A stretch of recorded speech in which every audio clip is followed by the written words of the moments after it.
Assalamualaikum warahmatullahi wabarakatuh. Alhamdulillahirabbil alamin, wassalatu wassalamu ala asrofil anbiya'i wal mursalin wa ala alihi washabbihi ajma'in, amma ba'd. Yang pertama-tama, marilah kita panjatkan puji syukur kita atas kehadirat Allah Subhanahu wa taala, karena berkatnya lah kita masih diberi kesehatan, kesempatan, sehingga kita masih bisa melanjutkan kegiatan kita seperti biasanya, yaitu belajar daring. Kemudian selawat beriring salam tidak lupa kita curahkan kepada Nabi besar kita Muhammad sallallahu alaihi wasallam, karena berkatnya lah yang telah mengantarkan kita dari alam kebodohan menuju alam yang penuh dengan ilmu pengetahuan seperti yang kita rasakan pada saat ini. Oke, sebelum kita mulai pelajaran, Ustaz mau nanya dulu, bagaimana kabar Anda Ustaz semuanya? Alhamdulillah, luar biasa, Allahu Akbar, Masya Allah ya. Semoga Ananda Ustadz semuanya, walaupun kita belajar via daring untuk sementara, insya Allah Ustadz doakan semoga Ananda Ustadz sehat-sehat semuanya dimanapun berada. Baiklah, Ustadz punya hadis tentang materi pembelajaran kita hari ini yang berbunyi at-tajiris sadawaqal amina ma'al biyyina was-sadiqina wasyuhada, yang artinya pedagang yang senantiasa jujur lagi amanah akan bersama para nabi, orang-orang yang selalu jujur dan orang-orang yang mati syahid. Oke, hadis Tirmizi, kitab Al-Buyu' bab maja'a fi fit tijarati nomor 1130. Baiklah, judul materi kita hari ini yaitu tentang peran Nabi Muhammad Sallallahu Alaihi Wasallam dalam membangun masyarakat melalui kegiatan ekonomi. Jadi seperti biasa, Ananda Ustadz semuanya, nanti di akhir video itu simak videonya sampai selesai dari awal sampai akhir, dan kemudian tugas Ananda yaitu menjawab beberapa pertanyaan yang ada di Google Classroom. Itu Ustadz tunggu dari mulai jika terkirim tugasnya di Classroom, kalian boleh langsung ngerjakan sampai jam 8 malam. Baiklah, di sini materi yang kita bahas itu peran Nabi Muhammad Sallallahu Alaihi Wasallam dalam membangun masyarakat melalui kegiatan ekonomi, yaitu di sini kita membahas tentang kondisi ekonomi masyarakat Madinah sebelum Rasulullah Sallallahu Alaihi Wasallam hijrah dan strategi Rasulullah Sallallahu Alaihi Wasallam dalam membangun masyarakat Madinah melalui kegiatan ekonomi. Baik, bagian A, kondisi ekonomi masyarakat Madinah sebelum Rasulullah Sallallahu Alaihi Wasallam hijrah. Madinah memiliki tanah lebih subur dibandingkan dengan Mekah maupun daerah lain di negara Arab. Kondisi tersebut disebabkan Madinah terletak pada wilayah suatu Aus. Dengan demikian, tidak mengherankan bahwa di Madinah dijumpai banyak air serta beragam tanaman termasuk perkebunan kurma. Keadaan yang subur tersebut memancing para pendatang untuk menetap di Madinah. Kebanyakan para pendatang berasal dari sebelah utara Madinah, yaitu bangsa Yahudi, dan dari sebelah selatan Madinah, yaitu kabilah Aus serta Khazraj. Kota Madinah menjadi tempat bersaing antara bangsa Arab dan Yahudi dalam berbagai bidang, khususnya pada bidang politik dan bidang ekonomi. Secara internal juga terjadi persaingan antar sesama Yahudi, yaitu antara Bani Quraisy, Bani Nadir, dan Bani Qainuqa.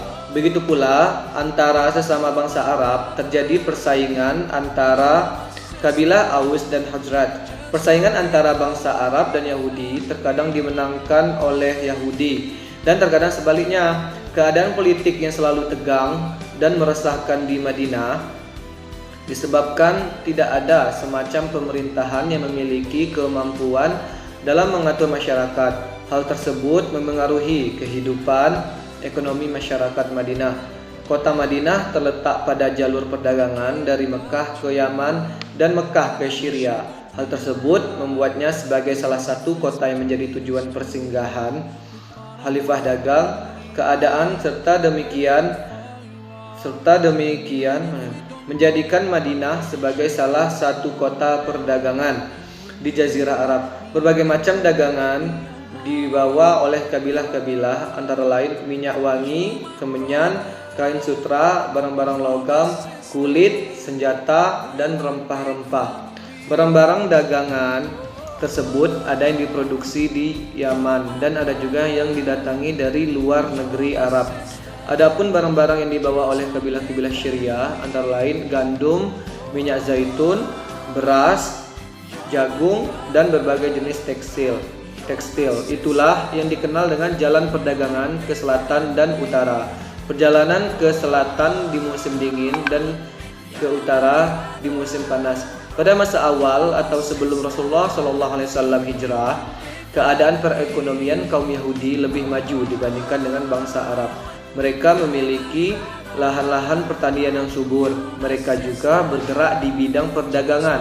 Adapun kondisi kaum Muhajirin yang baru sampai di Madinah memiliki keadaan ekonomi yang lemah. Namun keadaan tersebut tidak melemahkan semangat juang dalam berjihad menegakkan Islam.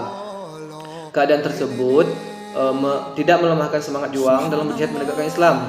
Kepemimpinan Rasulullah SAW di Madinah lambat laun mampu meningkatkan ekonomi masyarakat Muslim sehingga kekuatan ekonomi mampu didominasi oleh umat Islam.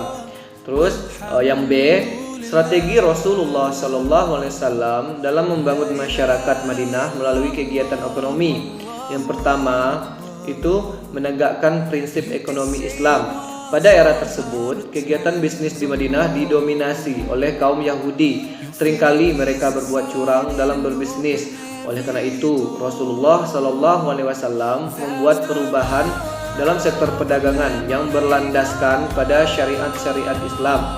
Hal yang dilakukan adalah penghapusan praktik riba, gharar atau penipuan, ibtikar dalam kurung monopoli, dan tadlis dalam kurung pemalsuan. Terus yang kedua, sistem upah. Sistem upah menjadi perhatian penting bagi Rasulullah SAW. Beliau berpesan kepada para pemilik modal untuk membayar pekerja mereka sesegera mungkin sebelum keringat mereka kering. 3. Menempatkan fakir miskin tunawisma di masjid.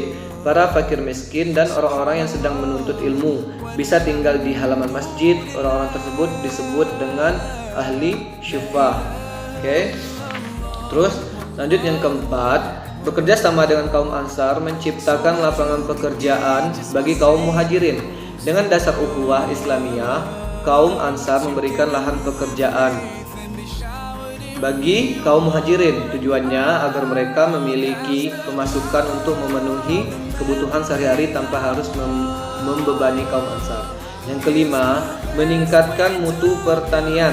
Untuk meningkatkan taraf ekonomi kaum Muhajirin, salah satu bidang yang dapat diandalkan adalah pertanian.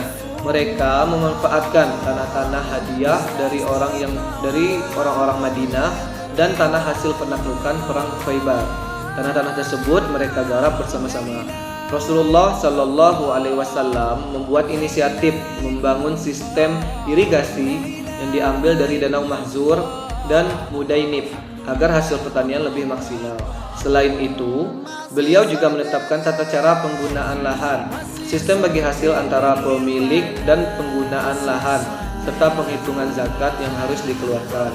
Yang keenam, memanfaatkan harta rampasan serta memenangkan perang Khaybar. Umat Islam khususnya kaum Muhajirin dapat memanfaatkan harta rampasannya untuk memenuhi hajat hidup, misalnya sebagai modal berdagang.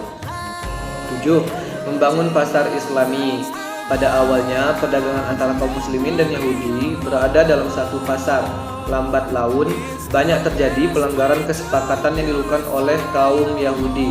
Melihat kondisi demikian, Rasulullah SAW menghendaki agar kaum muslim memiliki pasar sendiri.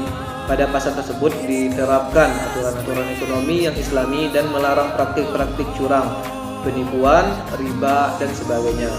Hal tersebut didukung oleh salah satu tokoh Yahudi yang bernama Ka'ab Ashraf yang menyerahkan tanahnya kepada Rasulullah SAW untuk dijadikan pasar bagi umat Islam. 8. Membangun infrastruktur. Masjid Nabawi menjadi pusat kegiatan keagamaan bagi umat Islam di Madinah. Makin lama makin banyak umat Islam berdatangan ke Masjid Nabawi, baik untuk salat berjamaah dan kegiatan agama lainnya. Melihat kondisi Masjid Nabawi yang makin ramai, dibangunlah jalan-jalan raya di sekitar masjid. Lama-kelamaan tempat itu menjadi pusat kota dan pemukiman. Rasulullah SAW lama-kelamaan tempat itu menjadi pusat kota dan pemukiman. Lalu beliau beserta umat muslim juga membangun jembatan-jembatan yang menghubungkan lembah satu dengan lembah yang lain. Dengan demikian, masyarakat setempat dapat berhubungan dengan masyarakat dari lembah yang berbeda. Dampak positif dari pembangunan jembatan tersebut adalah makin mudah dan luasnya jaringan perdagangan di Madinah. Lanjut, yang ke-9 yaitu pembayaran zakat. Setelah turun perintah Allah tentang pembayaran zakat, Rasulullah SAW segera menerapkannya bagi umat Islam. Adapun perintah tentang kewajiban zakat tercantum dalam surah An-Nisa ayat 77 yang berbunyi wa aqimus sholata wa atuz zakah. Artinya, laksanakanlah sholat dan tunaikanlah zakat. Dana yang terkumpul dari zakat digunakan untuk membiayai negara dan masyarakat. Selain itu, zakat digunakan untuk membantu orang-orang yang tidak mampu dengan tujuan mewujudkan negara yang kuat dan masyarakat menjadi makmur. Baik, terima kasih kepada Ananda Ustadz semuanya telah menyimak video sampai selesai. Sekarang untuk tugas evaluasi, Ustadz kirim tugasnya melalui aplikasi Classroom. Diharapkan semua anak-anak Ustadz mengerjakan dengan baik dan menyimak video sampai selesai. Ustadz akhiri dengan wabillahi taufiq hidayah. Wassalamualaikum warahmatullahi wabarakatuh.